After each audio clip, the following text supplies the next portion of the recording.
No, Sorry, Emily, you have to sit next to Fireball. I know. All right. Welcome, everyone. It's my pleasure to call to order this meeting of the Town Board of the Town of Poughkeepsie on June 3rd, 2026. And we'll begin with the Pledge of Allegiance and a little moment of silence for all those who are deployed in wartime and for all those who are maybe in harm's way. I pledge allegiance to the flag of the United States of America and to the republic for which it stands, one nation, under God, indivisible, with liberty and justice for all.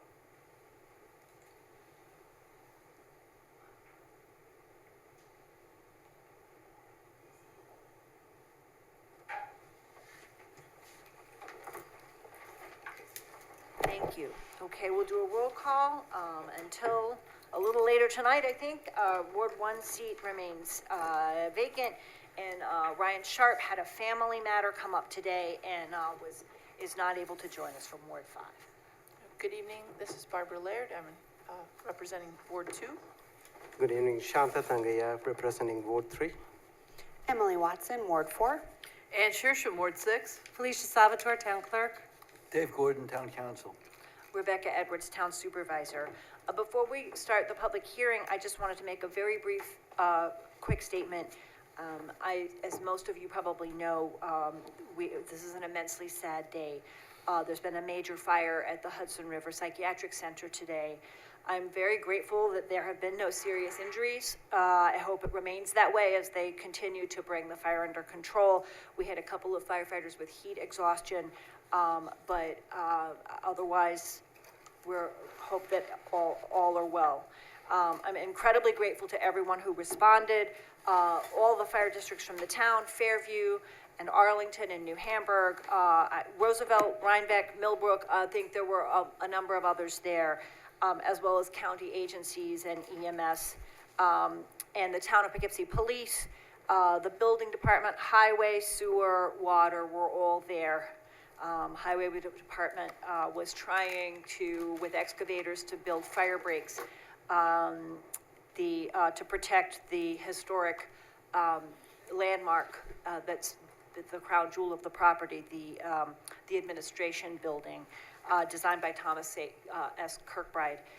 Unfortunately, at about 3 o'clock this afternoon, we lost that building. So it was the last one to go. It was surrounded by other burning buildings, and despite heroic efforts, they were not able to save it. A series of developers have owned the site. It has been challenging to try to develop it fully. The town has been working with the current owners on housing development plans there. There are 6 historic buildings there. I believe most of them have survived the fire, although we lost the Kirkbride, the administrative building. The others will remain.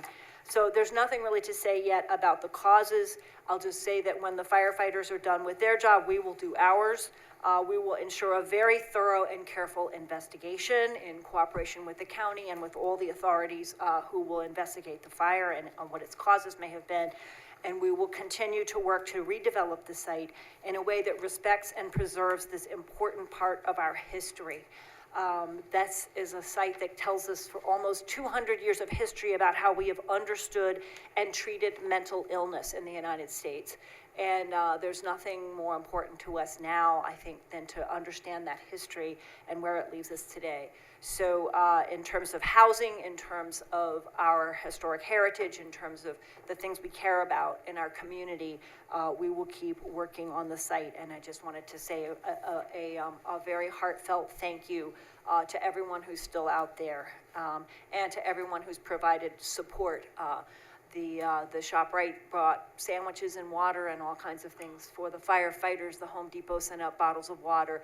Everyone in the area was being immensely supportive, so appreciate that very much on behalf of everyone in the town. All right, so we have a public hearing tonight, so we will start with the public hearing, and then we will have our 3 minutes for public comment on any other item on tonight's agenda. So, Barb, would you like to begin and open the public hearing? Sure, we'd like to open the public hearing that's discussing adopting a local law to add Chapter 52 entitled Affordable and Workforce Housing to the Town Code and to make related amendments to Chapter 210 zoning. So moved. Second. Okay, so the public hearing is open. I would like to ask Director of Municipal Development, Mike Welty, to come forward and just give us a very brief overview of the process by which we've gotten to this point here. Okay, good. Good evening, everyone. I was here a little over a month ago describing the local law to you, but just for the benefit of everyone in the room and on Zoom, the comprehensive plan is where the original idea for related to affordable housing and the need for more affordable housing comes from. There's been some follow-up work by the Citizens Committee on Housing Affordability that also recommended that we look at inclusionary zoning as one of the tools that we might utilize to increase the amount of affordable housing available in the community. So the Code Update Committee has been working on this effort actually for well over a year at this point. We worked with Hudson River Housing at great length and detail in terms of how to administer a program such as this and to make sure that that units are being rented to folks who meet the income eligibility criteria and so forth. We also spent quite a bit of time working with some of the local developers in the community. We wanted to make sure that what we were proposing was something that is feasible and workable from their perspective as well. The last thing we want to do is make the housing situation worse by reducing the new housing that's being built, which would further reduce the supply and put more pressure on prices, right? So that's sort of the background. I was here in November. For the first time, it was actually the prior board, November of last year, describing an earlier draft. There were a number of comments on that earlier draft. We did make a number of revisions based on some of those comments and have gone back and prepared the draft that has now been in front of you for the last several weeks. In very brief terms, right, the law requires that for larger development projects, 10 or more units, that 10% of units be set aside as workforce or affordable housing. This applies to rental projects would apply to rental projects in the town. There are also bonuses in the law that are intended to make the financial picture work for those that are actually building the housing in the community. So there are additional units, additional building height, reduced parking standards, and so forth that are in the code. It's broken down into two separate parts of our town code. There is a section that involves the zoning chapter, but there's also a new chapter, Chapter 52, that is really the administration chapter, and that's where it talks about how the town will hire a not-for-profit third party to help us administer the program and to monitor these units. That's probably as short as I could make it, but I'm happy to answer questions if you have any. Okay, thank you very much.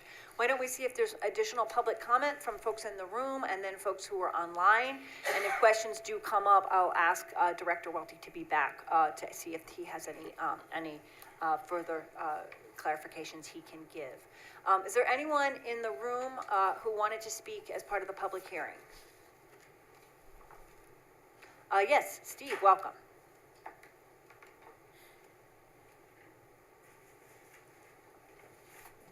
Hey, Steve Osterley's Third Ward. Really largely going to repeat my concerns from when the workshop meeting, but they're still valid to me.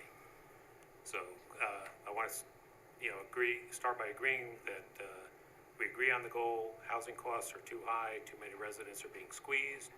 The question isn't whether we act; it's if we act in a way that produces more housing. The proposal requires development of 10 or more units to include below-market housing. So-called incentives are included, but they are really mandates. The requirements placed on projects whether or not the economics support them.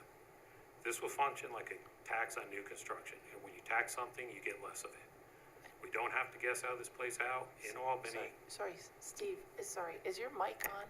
I don't. You may need to I'm be not closer close to the enough. mic. Folks are indicating in the back that they Okay, can't sorry. hear, so. Want me to start over, or? No, no. It's because of the air.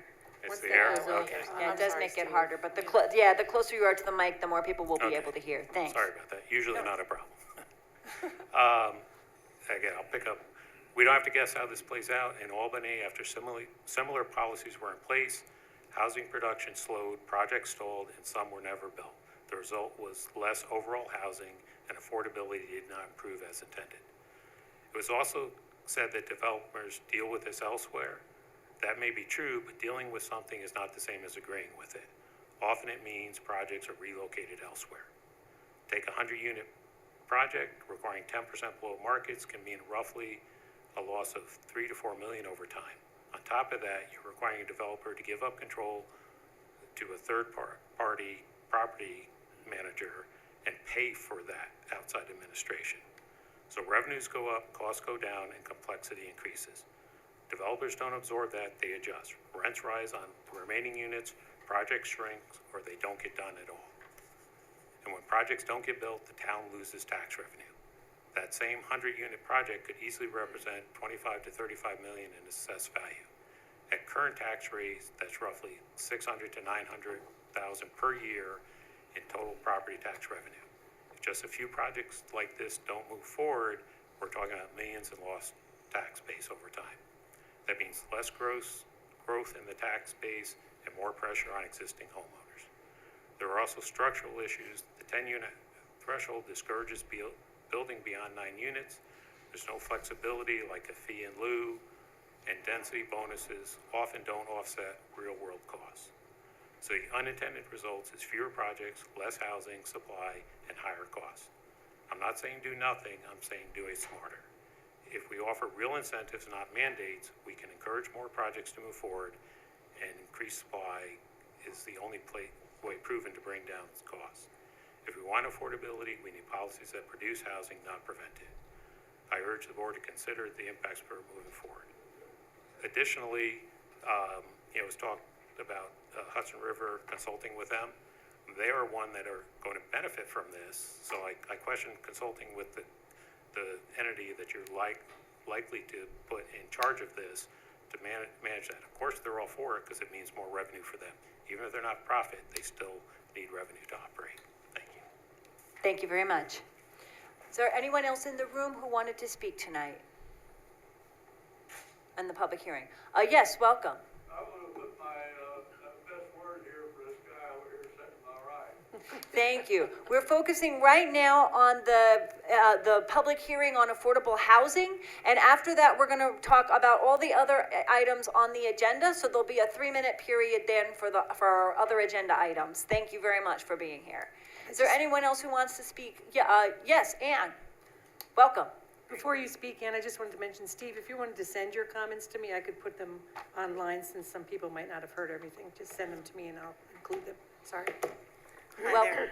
Ann Berger, Third Ward. So I just wanted to echo actually some of Steve's points around Hudson River Housing and how much you guys will be the town will be paying them to regulate or screen the tenants. Do you have a dollar figure for that yet? The town won't be paying, it will be the developer who covers and that. What's the percentage? Do you know that? I don't think there's a percentage. Just, we currently don't have Hudson River Housing as the entity. There'll be an RFP that will go out for a third party to do this monitoring, and that will be some of the questions we get. We do have examples from Hudson River Housing that from other places where they've used them. They typically looking at about a 1 month's rent for the apartment to get the original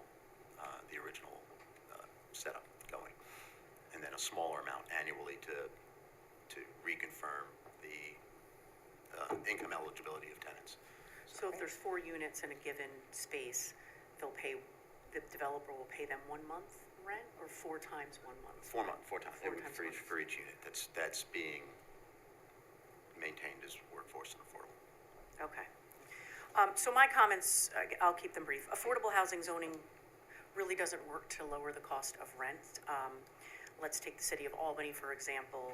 Their affordable housing plan enacted in 2019 did nothing to lower rents, and in fact did the opposite. Developers shied away from rehabbing some of the old spaces, from developing new spaces. In fact, Albany this April had to redo their whole inclusionary zoning code and make the density requirements lower.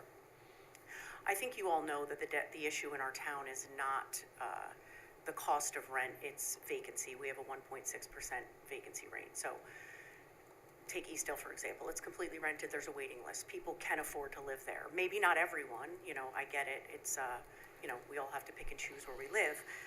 But it's fully rented. Van Wagner Place, fully rented. The housing market in the town is about a 1%. So it's not necessarily the number of units, or the cost, it's the fact that there's not enough units to live in. So we have a supply and demand issue. There's several reasons why the vacancy rate is so high. The cost of building materials have remained high. The average household size has gotten smaller, so more people are renting. And more importantly, or I guess more impactful, is the red tape that these towns put developers through in order to build. And now you're gonna add another level of legislation on top of that and say, hey, if you wanna build here, well then 10% of the units have to be affordable zoning. And furthermore, you're gonna have to pay this outside agency, whether it be Hudson River Housing, to manage that. And it's important to recognize that development is already challenging. A lot of these places already have to get abatements like pilots to even come to fruition. So you're gonna make them jump through another level of bureaucracy just to get more units available for rent. So I'm not sure that the solution fits the problem. And it's really designed for bigger cities, like let's take New Rochelle, for instance. They have a very big downtown area. The town of Poughkeepsie does not.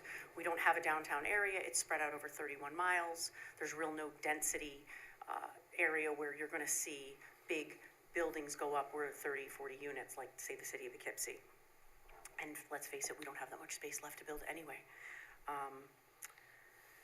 Let's see, again, it was designed for big cities.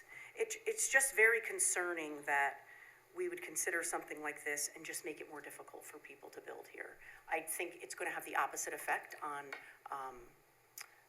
what your goal might be. I think the goal is to build more housing for people, and I believe it will have the opposite effect. A lot of the municipalities in the area, Albany's a great example, where they all had to go back to the drawing board. Since Ms. Edwards came into office in 2023, this has been a big part of her agenda, getting the affordable housing zoning. It's something she worked on since day one. So I often wonder how much money was spent getting this to fruition, getting us here to May of 2026, how many hours were spent with lawyers, how much time was spent with Mike Welty developing a code like this. That's the real issue, I think, is how are the tax dollars being spent for a lot of the programs, but this one took up a lot of money. And I'm not sure that it's the best use of time and money for the majority of our residents. The town is different. We're not a big city. We're just not. We're never gonna be a city. We are a town that has a lot of, landscape. It's spread out. It's just, laws like this don't belong in the town. So thank you for your time. Okay, thank you very much. All right, is there anyone else in the room who wanted to speak? Yes, welcome. Emma? And then I saw another hand in the back. Welcome. Hi, I'm Emma Arnoff. I'm County Legislator for District 2, which includes Pleasant Valley, The Grange, and Poughkeepsie. I am here to support this new law. I spend countless amounts of time talking with constituents who say that they could not afford to live in the places they currently do if they were coming here now, and that their children and their family are not able to stay here and live here. Over the last decade, development in Poughkeepsie has not kept pace with the income levels of many of our residents. The people who grew up here, worked here, and helped build this community are increasingly being priced out of the place they call home. This law helps ensure that future development reflects the needs of our residents by encouraging and incentivizing affordable housing as we continue to grow. By including affordability in the communities we build, we can create opportunities for current and future residents to live, work, and thrive in Poughkeepsie. I just spoke with a woman on the way here tonight who is nervous about not being able to keep the apartment she lives in with her children, where they already don't have enough space. And I think she would welcome a law that created more opportunity for housing that she could afford to live in. So thank you. Thank you very much. Is there anyone, there was another hand in the back? Oh, and I see another hand here. We'll start in the back and then Muriel. Welcome. Good evening. I'm Lisa Call, County Legislator for District 6, but I'm here speaking both as a resident and as chair of the Environment Committee in the county. So in 2022, the county did a housing needs assessment, and it was pretty clear in that assessment, in the study, that we really lack a range of housing opportunities. So the middle, there's a big, huge missing middle. And one of the recommendations of that study was precisely inclusionary zoning.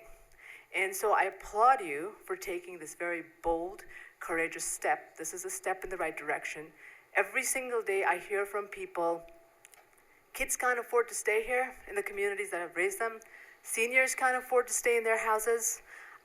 There are teachers, there are nurses who are driving from 2 hours away because they just cannot find something affordable. Rents are completely skyrocketing. They do not keep pace with people's income.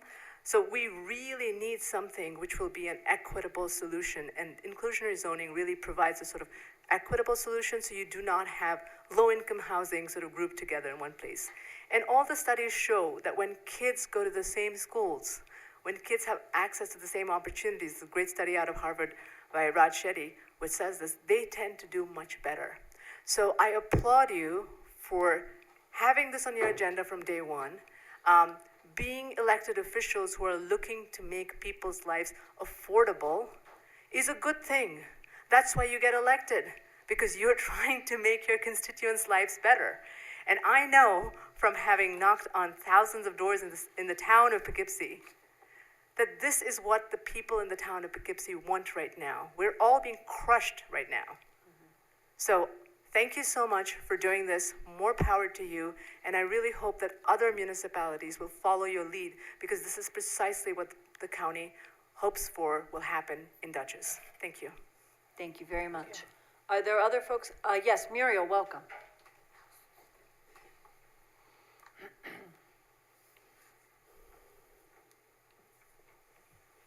I'm Muriel Horowitz, a resident of the town of Poughkeepsie, and I wasn't planning to speak tonight.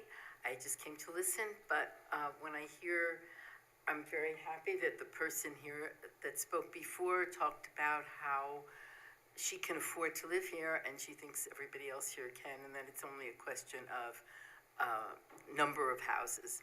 I know from the people that I speak to and the people that I know that affordability is just as much of an issue as the number of houses. And I really also applaud that you're doing this and that you're looking to make this town a more welcoming place for more of our potential residents and residents now that are being pushed out. So that's all I wanted to say. Thank you very much. Is there anyone else in the room who wanted to speak on the public hearing issue? Seeing none, I'm going to move to online. If you can raise your hand if you are joining us on Zoom and wanted to speak during this public hearing. Yes, Lindsay Deneen, welcome. Hi, I would just like to speak in support of the proposition.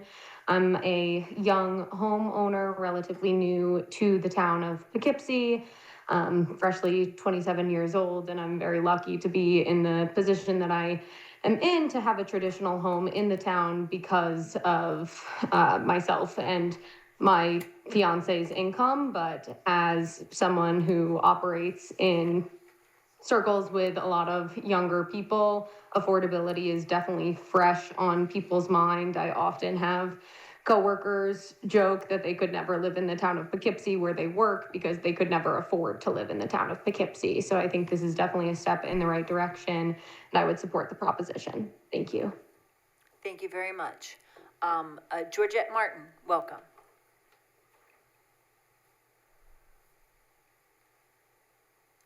Georgette, I don't, oh, maybe Can you hear me? yes, now we can hear you. Oh. Welcome. Okay, thank you. Thank you.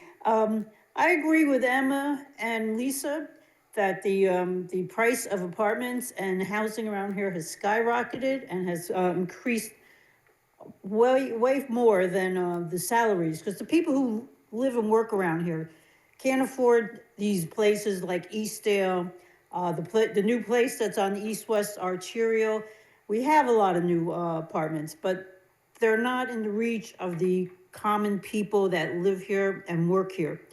And I really applaud the board, and I thank you, Rebecca, for looking out for people who aren't CEOs or aren't doctors and lawyers, but the people that have the jobs that help our society, but can't afford to live here because it's just out of their reach.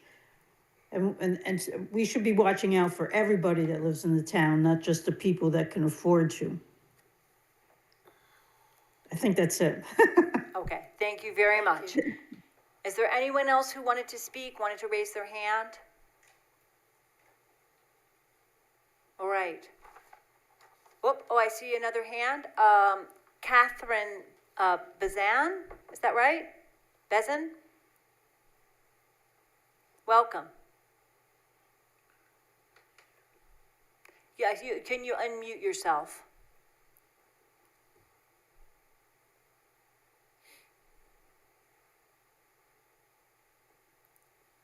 Catherine, are you there? Or maybe, I don't know if you had intended to raise your hand or not, but we're not able to hear you. If you wanted to unmute. I sent her a request Okay. to unmute, but. All right, we'll see what happens. Let me make sure there's not anyone else who wants to speak.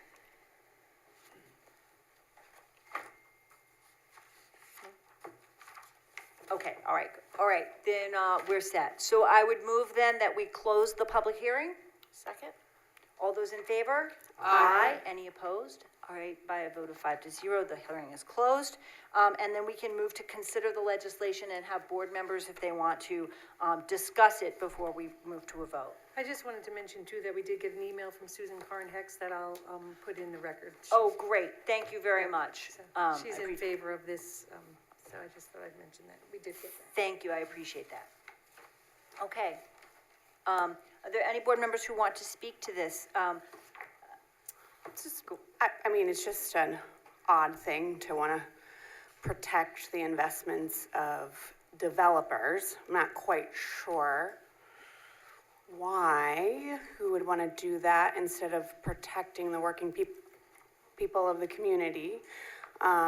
Except, yeah, I think it's an odd thing, especially unless you have background as a developer yourself and you can speak to it. Well, it's a little, I'll disagree with that a little bit, because I think we have to protect developers to the extent that then we want to make sure that they are continuing to build housing, right? I think we can do that. There's a lot of different ways to do that. I mean, the town has, in prior cases, offered pilots for luxury housing, right? Tax breaks for luxury housing. And that's one way to incentivize. This law, I mean, we can call them incentives, we can call them other things, but it provides that that if you're going to build 10 or more units, that there's an increasing level of density, there's a potential for an extra story or other options to make sure that you know, we are not preventing housing from being built. So Sure, I just think that most of my constituents in my area feel that there are too many people. It's the biggest complaint I get from people saying there's too much traffic, there's too many people. It's a density issue already in their area. So I feel that just for me speaking out for people who've reached out to me, I just feel like, I don't know. I mean, I also live in an area that that has space that's not densely populated, and I know that the pressure that goes onto that space as people are looking to move in, and I would much prefer, you know, the development to happen down on Route 9 where there's more availability for walkability, workability. And I think that in those areas, there could be very large units that could be put in place in which there should be this inclusionary zoning that would provide reasonable housing for people who are gonna be working in that area. I mean, those people will be working at, you know, the grocery store, or they'll be working at Barnes and Noble. I don't know how people afford to pay rent when they're making minimum wage, working at a job that doesn't have necessary full-time security. So, I don't know, I just think, for me, it's personally strange to protect developers. From my perspective and from what I hear from people in my part of the community, I would say, if you want to come and build, then you have to give back to the community. That just has to be a part of the deal. It's part of the deal. So, I'd just like to speak to the Albany example, that was raised. There are, I believe Albany, the city of Albany has, revised its, inclusionary zoning code twice. So they first put in a code similar to what we're doing now, and it worked well for a while, and then there was a much more aggressive attempt to increase the number of affordable units, to reduce the density bonuses and so forth. And then that did slow things down for a while, and now they've sort of reversed to what they did originally. But there's plenty of other places where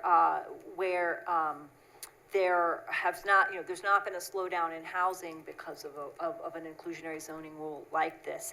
And that's one of the things I really appreciate about the way that the Code Committee went about this, and that Mike Welty reached out and we talked to people, including those who are in the midst of working on development projects now, and got some feedback on what works best, what will be least bureaucratic and what will be most logical for them, so that it does not impede housing projects, but does begin to broaden out a little bit more the types of housing we have, rather than just all luxury units.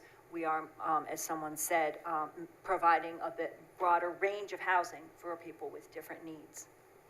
And also, I would like to say that several years ago, when they were just beginning the development out at the psychiatric center, I was approached by that developer, and he wanted to put in affordable housing. And he asked me if I would support it, and I said, absolutely, I'd support it. But the rest of the board at that time said, no, we only want market rate housing. And he had abilities at that time to get some federal funding, to get some support. And if we had supported him then and put in affordable housing, we may not have seen the disaster we've seen today. There would have been development up on the hill, there would have been building, there would have been people living there, and it wouldn't allow the opportunity for people to just set fire to the campus and destroy a huge, immense historical building that was significant to this town. And also, I'd like to say too, that just recently I was speaking to the Reckises, who have apartments in Arlington, and they are putting in affordable housing. They have a building that they're going to put all affordable units in. So developers are embracing this too, and it's not something that's absolutely they're opposed to. Okay, anybody else? I was trying to look up what year the comprehensive plan passed. It was 2021. 2021? Mm-hmm. And that was prior to Rebecca Edwards becoming supervisor. And Mike Welty told us that the affordable housing was an idea that came out of the comprehensive plan that passed in 2021. And then it was very interesting to hear Lisa Call tell us that in 2022, before we were on the board, the county housing needs assessment recommended inclusionary zoning.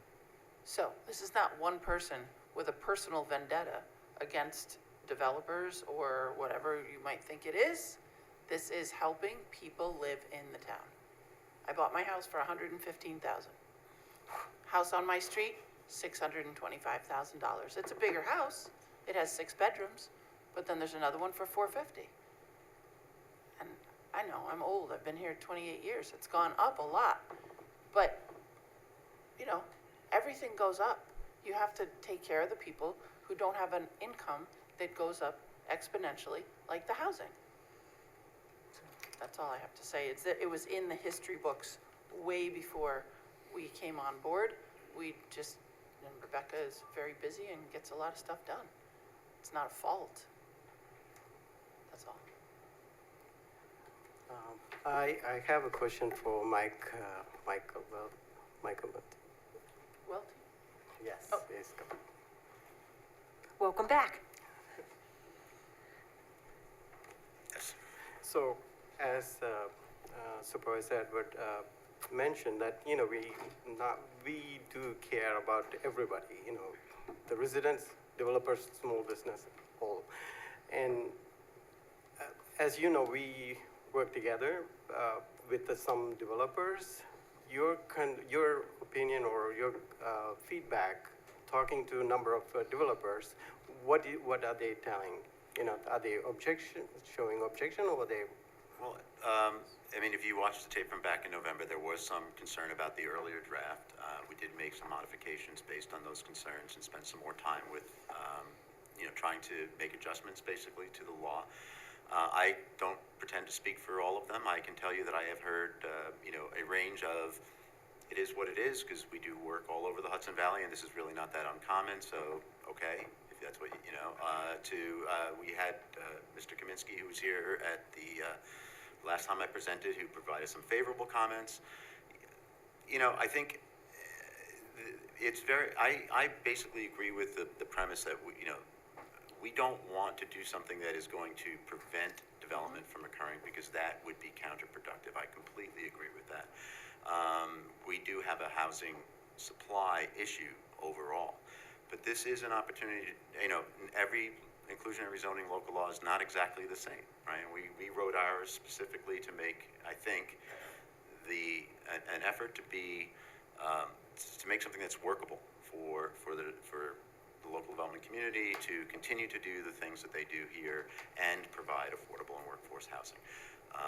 We will, of course, monitor this like we would any local law, but this one in particular is very important, and we will make sure that we, as we go along, that we adjust if we need to. But I think, as I feel pretty confident about this first cut in terms of how far we've come and the work that we've done to kind of make something that is feasible for folks. So.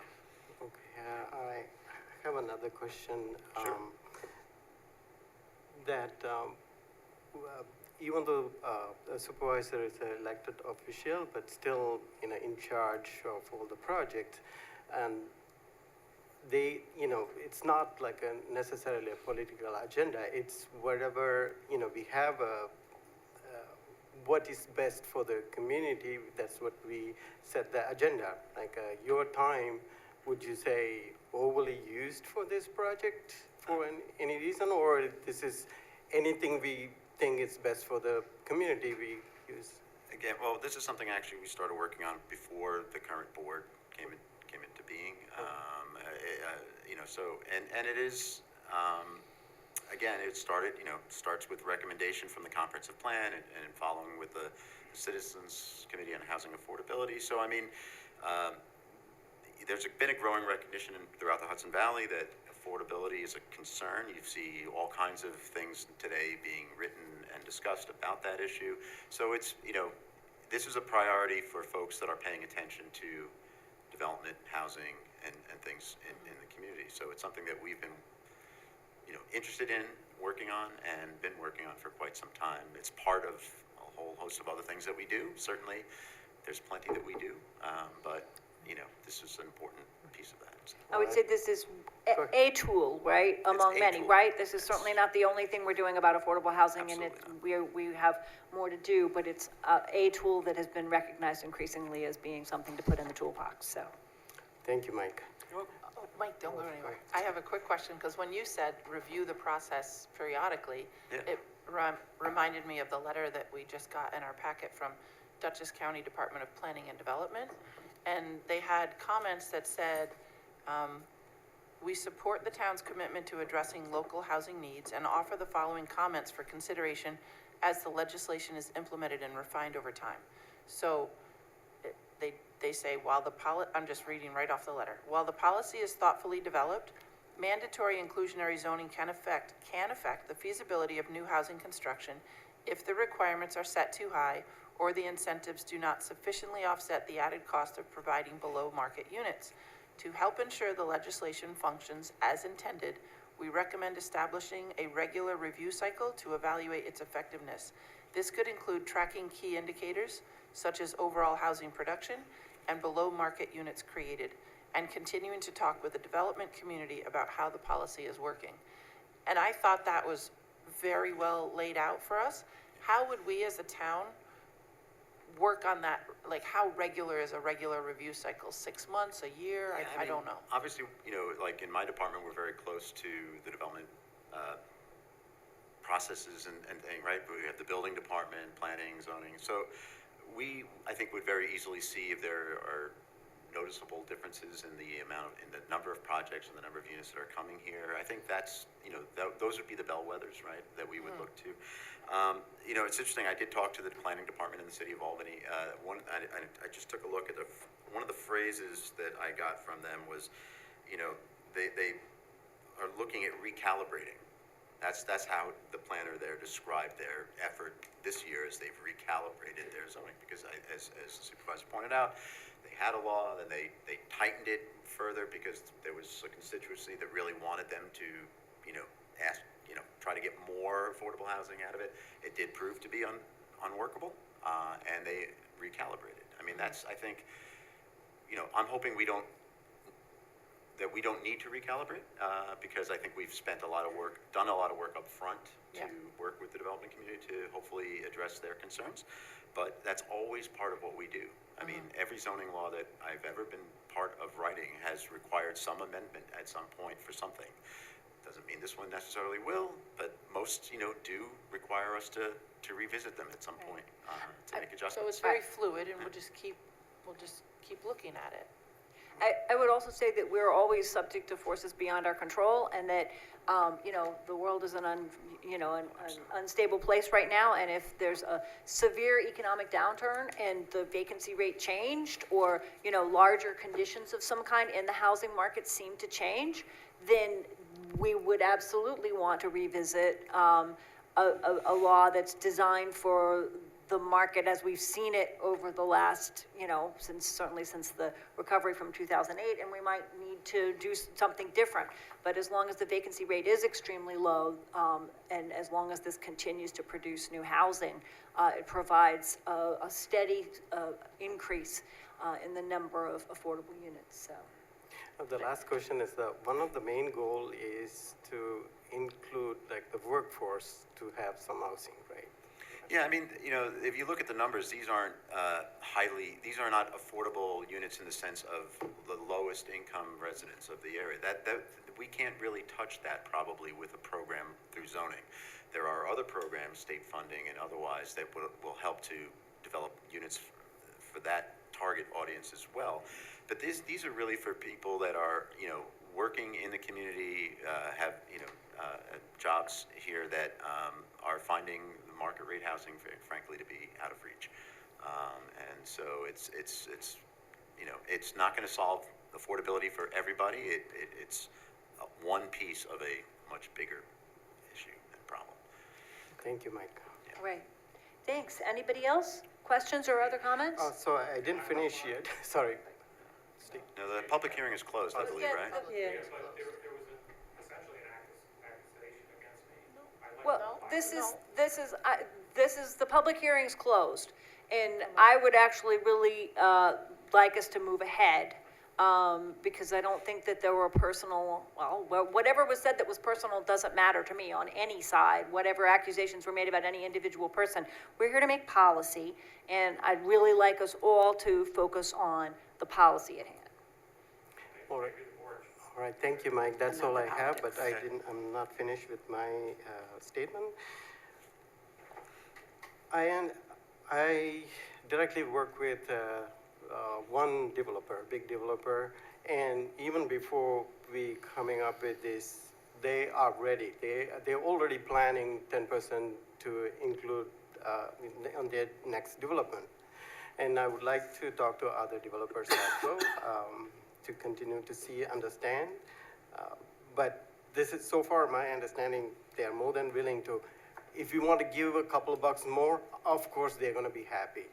But here's a totally different subject. If you go to Germany, if you're in the freeway, maybe there's no speed limit.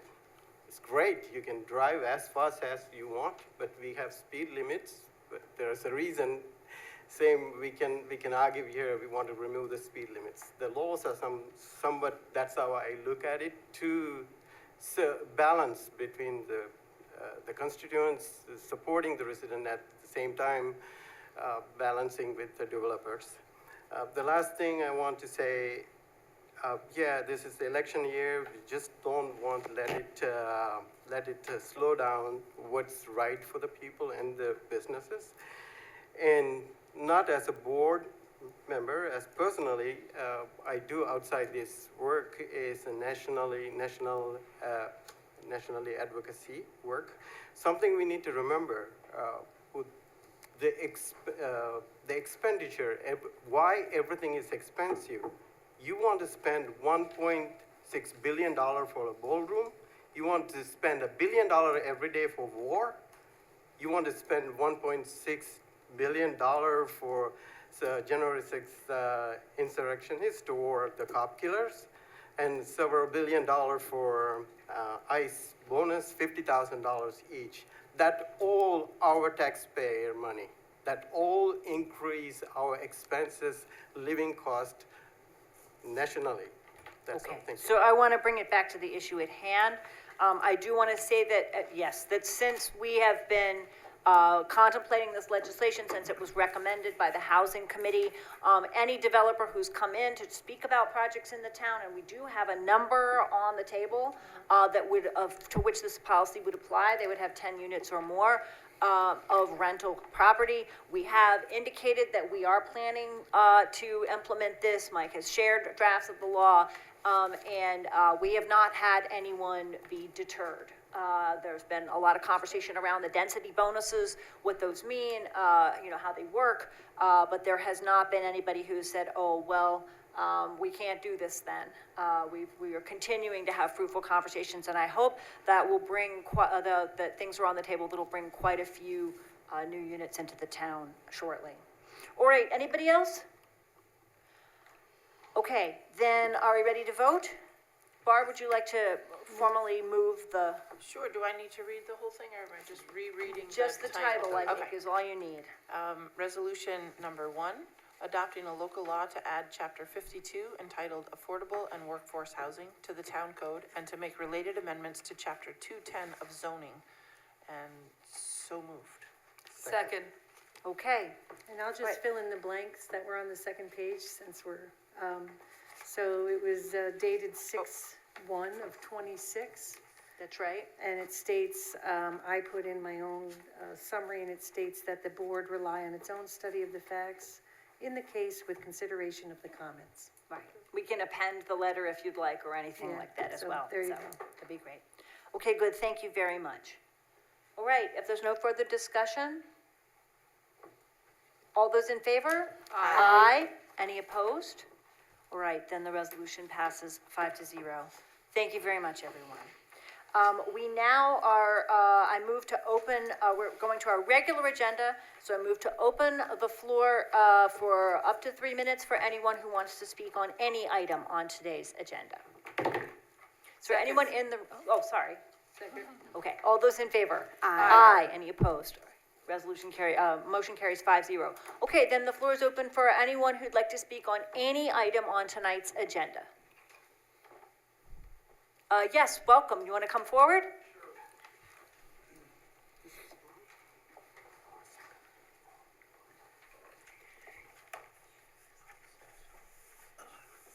Greetings. I'm here to speak on Greg Freeman. I'd like to give a hats off to this man. I've known him probably about 8 years now, and I just think he would be a good fit for his appointment. And I hail from the great state of Indiana, Whitestone. I'm also a 32nd degree Master Mason, and I'm a Roth Shriner, so I'm Greg Shriner. So I come here on good faith, and I like to say he's a very good, upright man. So this is why I'm here to, to speak on his behalf. Thank you. Thank you very much. Thank Thanks you. for your comments. All right, is there anyone else who wanted to speak on any items that are on tonight's agenda? Yes, Mr. Chally. Welcome. Good evening, Jim Jolly, in the 8th Ward, or 6th Ward. I was gonna say. We don't have an 8th ward, so. That was a past life. I just want to take a minute to thank Eric Holman, who is retiring from the planning department later this month. For more than 20 years, I've had the pleasure of working with Eric on many different projects. And through all the time, he's been thoroughly professional, very knowledgeable, open to new ideas, very good at coming up with ways of solving problems. As many of you know, in urban planning, the devil is in the details. And that was Eric's superpower. If there was a project he was working on, he knew all the details, and that made him immensely valuable and useful.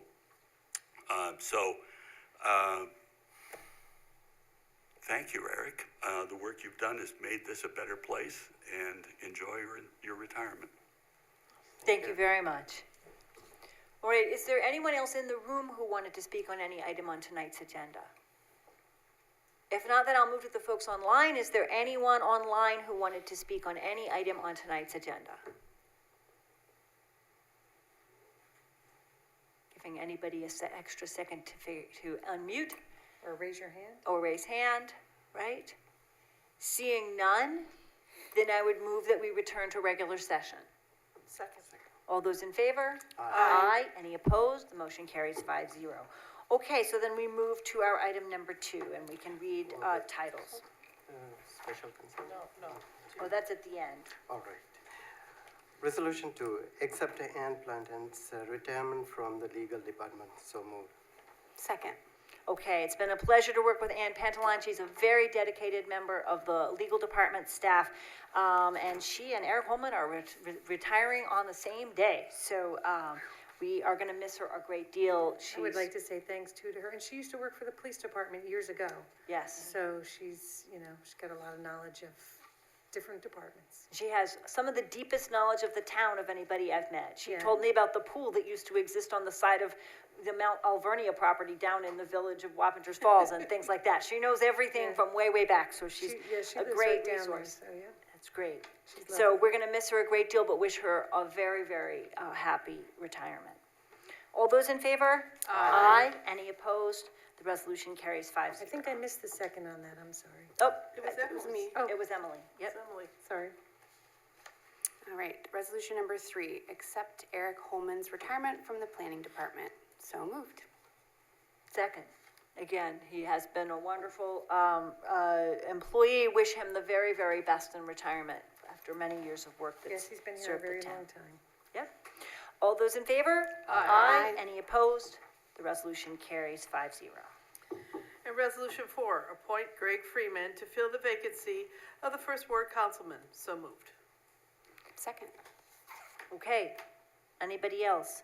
I will just say process-wise that we did have a sudden vacancy in that seat, that we invited applications, that a committee of the board interviewed the 3 people who applied, and that I'm delighted to report that all of them are people who are ready to, in different ways, to volunteer with the town. I think one may become a member of the Historical Preservation Commission, but people had different levels of commitment and interest and other time commitments. And so it was a pleasure to talk to Greg and look forward to his service on the board. All those, any further comments? Yes. So I just wanted to, I was not here when Bill Reuter was left. You were absent that night, right? Yes, unfortunately. We were getting friends, becoming somewhat friends, and sad to leave him go. At the same time, I'm glad Greg, really, he has a skill set, Stanford, PhD, IBM, project manager, everything. I mean, we have everything what we need, we have from Greg, and I'm fully happy we found a candidate to fill this term. Thank you. Greg has been leading a study group looking at how we handle biosolids, which is to say sewage waste, and whether there are better, more environmentally effective and more cost-effective ways to do that. And so he's going to hopefully continue some of that work and leadership. Plus, we have, as you haven't noticed, a few issues that have come up in Ward 1, including housing developments and filmmaking tonight and other things. So it's going to be very helpful to have a Ward 1 representative again. All right, any other discussion? All those in favor? Aye. Any opposed? The resolution carries 5-0. Welcome to Greg, and we will swear him in at the end of tonight's meeting, and he will start service first thing tomorrow morning, getting oriented, and will join us first on June 17th, 2 weeks from now. Congratulations. Looking forward to working with you. All right, Anne, I believe resolution 5. I can do resolution 5. She did 4. That's okay. Reappointment of Hunter Fondera and Carter Usher to seasonal labor for the Recreation Department at a rate of $18.50 per hour effective, these are posts, May 25th and May 26th, 2026. So moved. Second. Thanks. Sorry I gave you 2 to. That's okay. All right. All right. Any discussion? We're staffing up the rec department for the season. All those in favor? Aye. Any opposed? Resolution carries 5-0. All right. Resolution number 6, to set the Monroe analysis hearing for the police and court facility. This is one of the steps we need to take in preparation to move forward further with that project. That will be part of the environmental assessment process. And so we need to set a public hearing, and we're doing so for June 17th at 7 p.m. So moved. Second. Okay. Any discussion? All those, Oh, I just had a quick question. Do we need to read the matter of Monroe County? no, I don't believe we Do we do. need to be familiar whole- with this the case? case? The case. We I don't can have, explain it to you in a sentence if you do want. we do that at the public hearing then, right? We Well- don't, I'm not sure. Do you want an explanation of Monroe? We could. If you have a sentence, that would be great. Do you want to give us a couple sentences about Monroe and how we couple of ended up here? sentences. Back in the middle of the last century, the question here that Monroe deals with is whether a municipal project is subject to municipal zoning. And it could be in the same municipality as here, or it could be in a different municipality. Like, for example, if the city were building some sort of a filter plant or something like that in the town. And so is a municipal project subject to the zoning of the host town or not? And back in the last century, the question was, well, is the municipality that's doing the project acting in its governmental capacity, or are they acting more like a business? Like, for instance, they were building a stadium. And in the late 80s, the court threw that out and said, we can't, that's just not a workable distinction. And what they came up with instead in the case of Monroe County, and it was a case where Monroe County was building its airport extension into the city of Rochester. And so Rochester didn't want it, and the question was, could Rochester do that? And what the court said was, we're gonna come up with a series of factors to decide if zoning is going to apply. And so a Monroe analysis applies those factors to the case at hand. And the basic thing about Monroe analyses is that there's no rules for how it's done. There are factors, but anybody who's involved can do it. So really the first municipality to step up to the plate can do it. And in this case, there's only one municipality. There may be a couple different agencies, but this would be the town board doing that analysis. Okay. And the town board has chosen to do a public hearing on that to hear from the public as to so the basic question is it going to be subject to zoning or not? Okay. And this analysis, I believe, would show that it would be exempt from zoning. Thank you. Great. Thank you very Thank much. you. Appreciate that. Couple That was sentences. very clear. It was Okay. very good. All right. All those in favor? Aye. Any opposed? The resolution carries 5-0. All right, back to you. Resolution 7, we'll be setting a public hearing for a proposed zoning map amendment for 9 different properties owned by Marist University. They are listed, so some are neighborhood business, District, and some are Fairview Center District, and they're looking to change all of those to institutional district, which would be more in line with the needs of higher education while maintaining consistency with the requirements of the town. So moved. Second. Okay. Oh, All right, sorry. so there will be further information about that, at the public hearing, which will be. July 8th. On July 8th. We can talk further about it now, but I think at the public hearing, we'll get a full presentation that night. Oh, did you want to come and speak? It's up to you, Supervisor, if you want. I'm accompanying Dr. Jeff Brackett is on Zoom as well. If you just want a quick overview, we can give that. I think it would be helpful because I'd like people to know before the public hearing what's planned, and then people will have a better sense. So welcome. Sorry, wasn't paying attention that you were here. Just a brief sense of what's coming up would be great. Mr. Brackett, I think would like to unmute.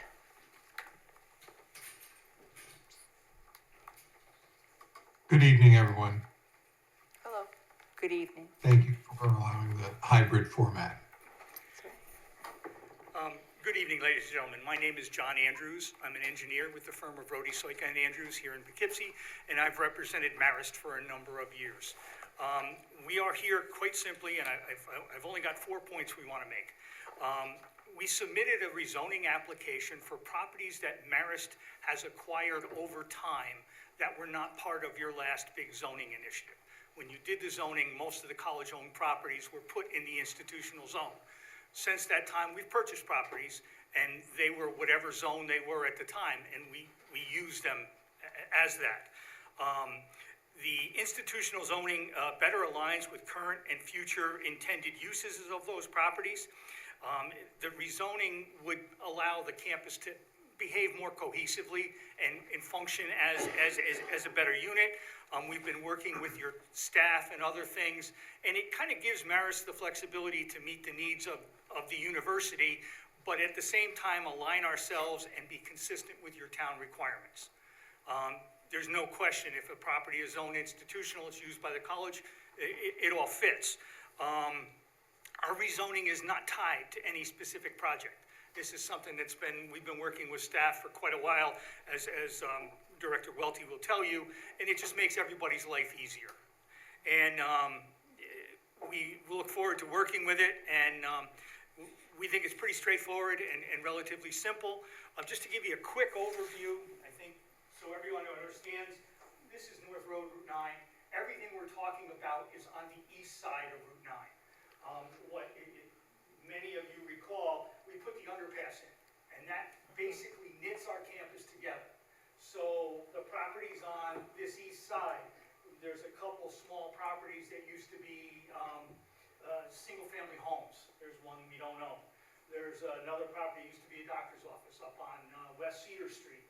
There's a couple other properties across West Cedar, and if you remember, there used to be a county resource recovery facility and some other things, manufacturing facilities up on Fulton Street. We've acquired those through time. We have site plan approvals for their use, and we use them in accordance with the various approvals.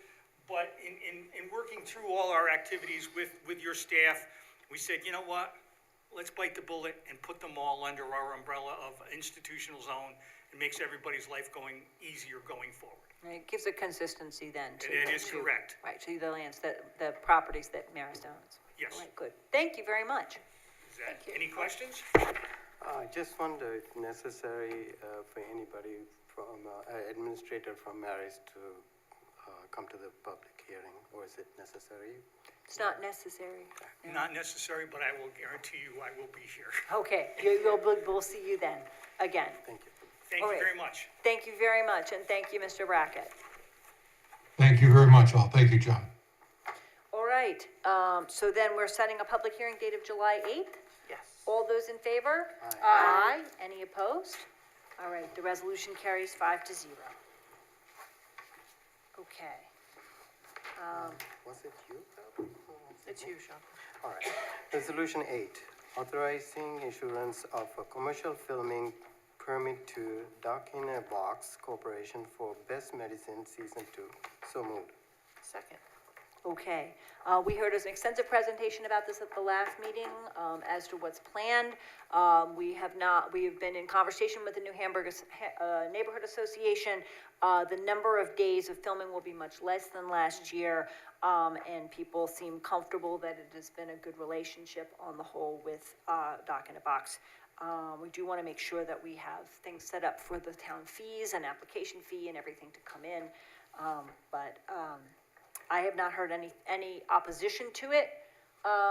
We do need to make sure that we work with them on the timing also and make sure that they can give the police 4 days' notice, in order to ensure that, we have the staffing people, the staff power, to meet the needs, when they arise and not suddenly. I know filmmaking can be last minute and chaotic, but we need some advance notice so that we can provide the proper police support.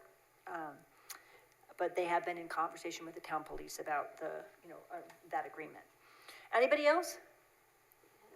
Okay. Then all those in favor? Aye. Aye. Any opposed? The resolution carries 5-0.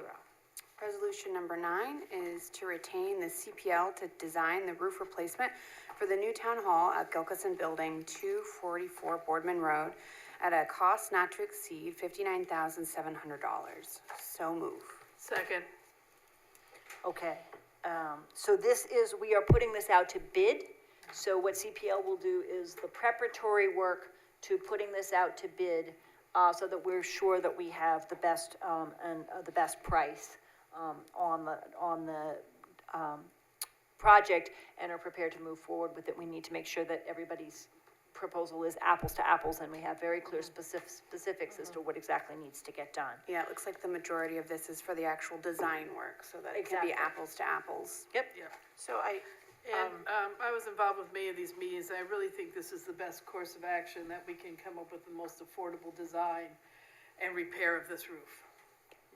And then I just wanted to note that even though, the compensation is listed as having task 3, construction administration, that's not included in the $59,700, but it's just if we request them Right. to administer the construction, then there's additional fees that are listed over there, so I believe we're planning to do that in-house, with the Okay. building department. We've been trying to do as much as possible Okay. as we can. But the design, and the bidding is gonna be a complex thing, so we need their help with that. Great. So, okay, all those in favor? Aye. Any opposed? The resolution carries 5-0. Number 10, resolution giving consent for the planning board to be the lead agency for the Central Hudson SK transmission line replacement. So moved. Second. Okay, so we are consenting to the planning board, acting as the lead agent. Do we have a location of that transmission line? Do you know what wards it's going through? 5, I believe, that's Mr. Ward Welty is 5. I believe it's 5 and Victor Lane, 2. Yeah, 2, Victor. Yeah, it runs basically from the substation on Spackenkill Road to the Knapp's Corner substation. Okay, the new one. And it might even hit, yeah, anyway, I If can you'd show like you to on do the map. some light reading, Barb, you can come in my office and check it out. I wonder. We have maps, so we can show. Thank you. It's kind of like Yep, through the back end of Casper Kill. Yeah, all right, exactly.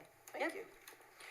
Okay, then all those in favor? Aye. Any opposed? The resolution carries 5-0. Okay, resolution 11, to authorize the tax cert settlement for AT&T Communications of New York. So moved. Second.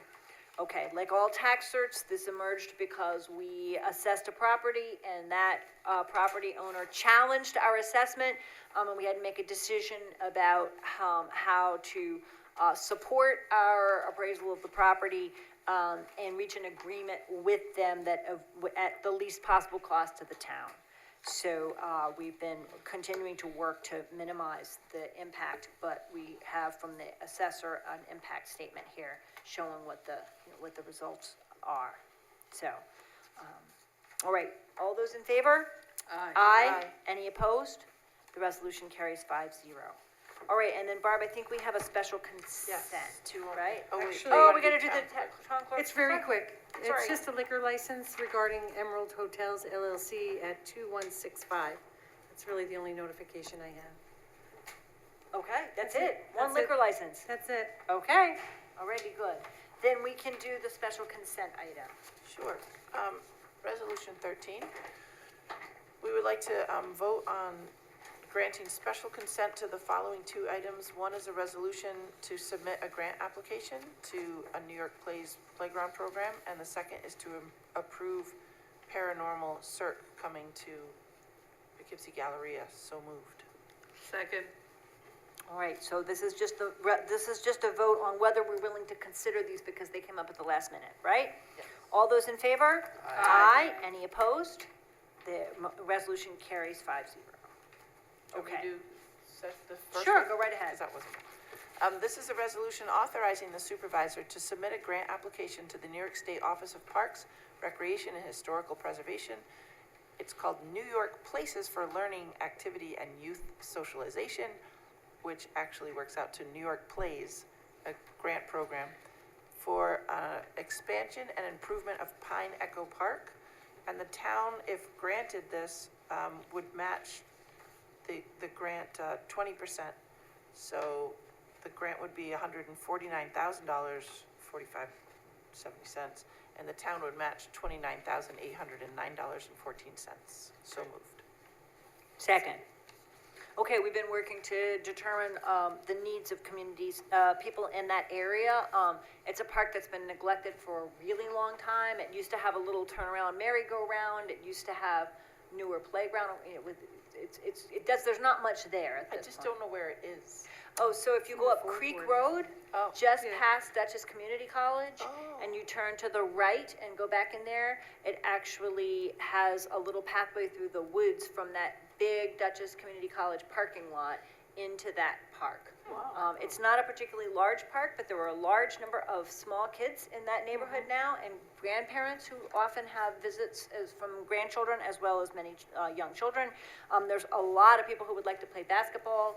And the basketball hoop is in extremely sad condition and is actually in the woods. So it's a little difficult to play basketball, so we would like to make those changes. If we receive the grant, it's very competitive, but if we receive the grant, then the town match would come from the recreation fund. Okay. It would not come from the budget, it would come from out of the rec funds.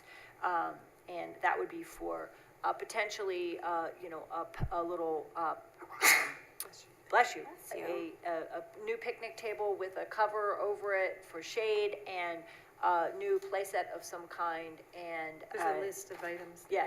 I hope yeah. we get it. Oh my Yep. gosh, I hope we get it. Yeah, it would be great. This is a competitive grant, but I know that everybody's going to work together to put in a strong application. Okay, all those in favor? Aye. Aye. Any opposed? The resolution carries 5-0. Okay, and then last but not least,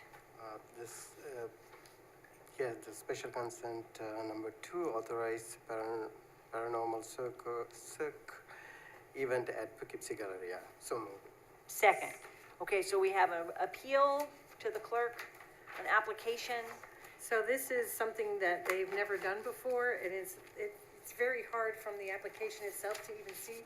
Really, if you go on Facebook, you can, it's kind of a little bit of a weird event. Sorry to call it weird, but it's not for. Paranormal, perhaps? Yeah, nobody under 13 is allowed to attend. Anybody from 13 to 17 must have an adult. And then it's for older people, and I've seen that a lot of people are so excited to go. Oh, okay.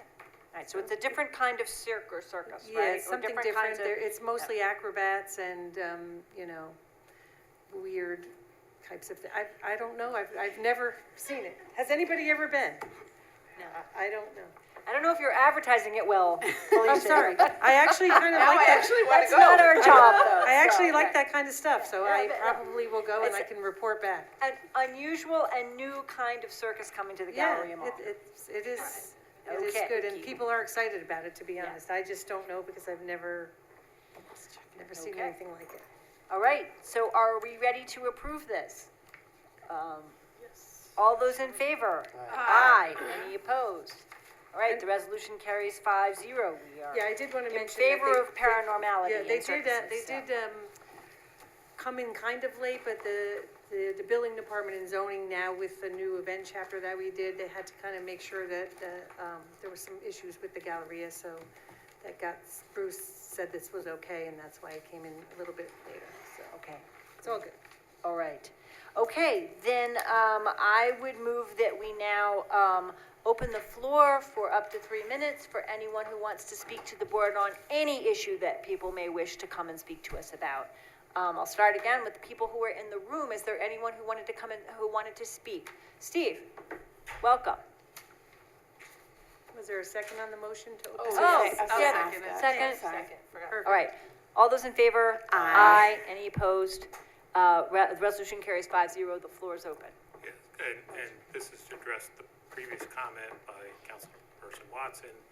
I'm not a developer. I'm not defending developers.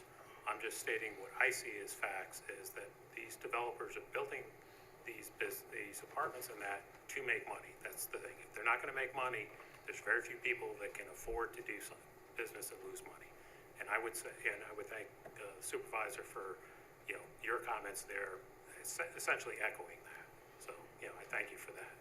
But I put to the council person, you are a business owner.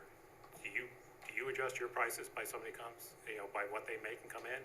No, you're pricing your business and your items based on the perceived value and what you can do.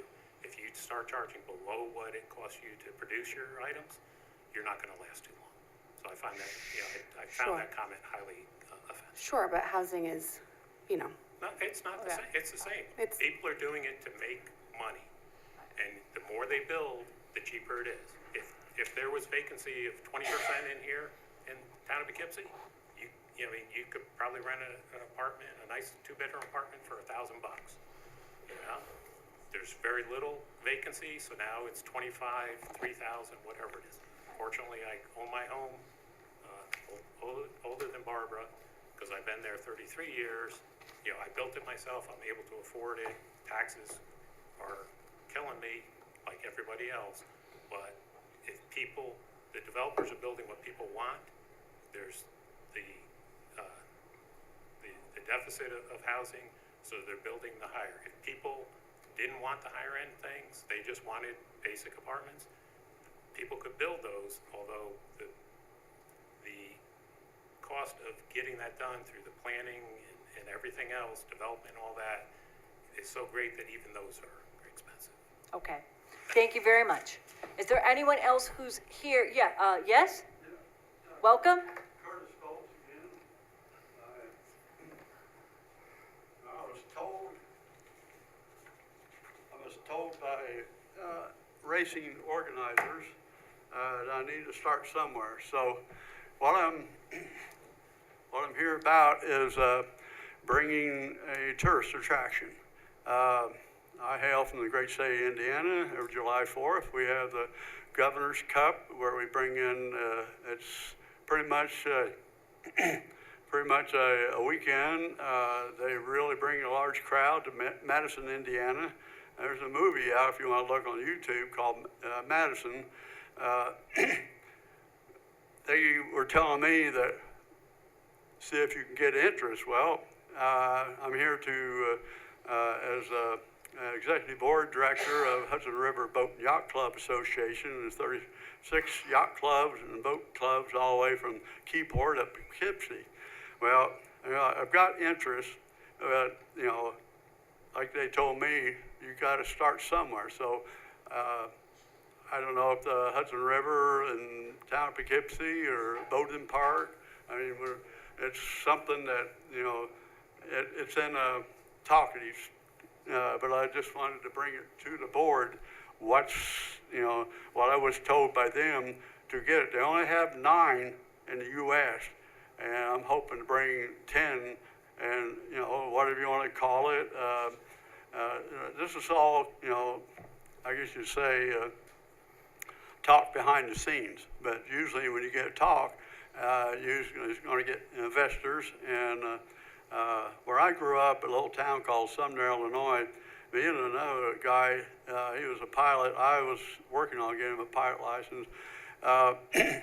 He built, it's called Red Hills Raceway, and it brought a lot of people from all over.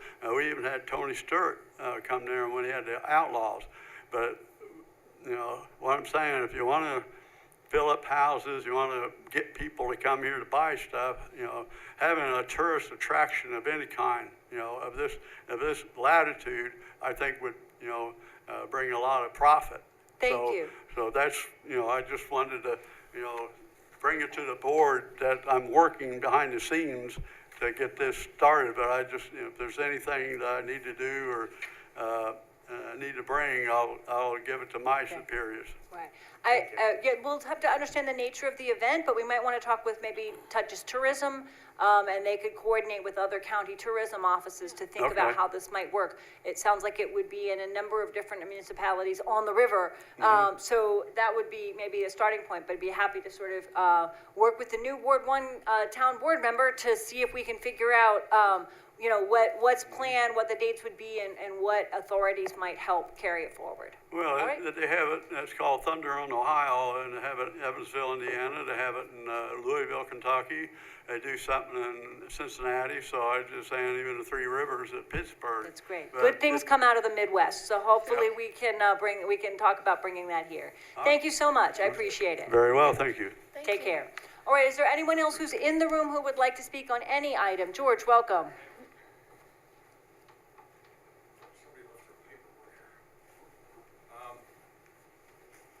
Yeah, hi, George Pop, Ward 5. I'm just wondering, is the town finance committee meeting soon?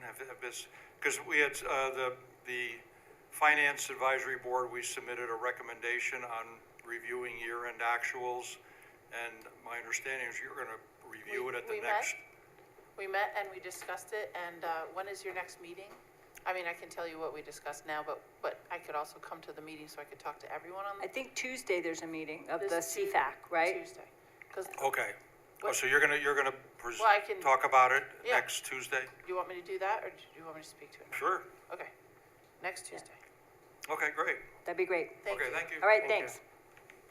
Anybody else that we need to, who wants to speak on any item? Anybody online who wanted to speak on any item? Who's visiting by Zoom? All right. Seeing none, then, I move that we return to regular session. Second? All those in favor? Aye. Any opposed? The motion carries 5-0. I just had one little announcement, which we are working on a buy local, buy green initiative. It's going to be an event on June 22nd. And so if you know local businesses that would like to highlight what they're doing, any local business can come that's in the town to really highlight how we can support our local entrepreneurs, but particularly anybody who might be doing anything that would be environmentally friendly, you know, changing something that they have done in terms of packaging or serving or anything of that sort. Please contact the supervisor's office because we're going to be doing that event in Stanley Still Park on June 22nd. Which is a Monday. Okay, which is a Monday. It's a Monday, June 22nd, as part of the initial Stanley Still Farmers Market for the year. Okay, and just remind everybody that if you want to stay, we will, after we adjourn, we will swear in our new Ward 1 board member. So, any other issues to raise tonight? Then I would move that we adjourn. Second. All those in favor? Aye. Any opposed? All right, the motion carries. We are adjourned at 8:24 p.m. Thank you so much. Thanks to everyone for being here. Thank you.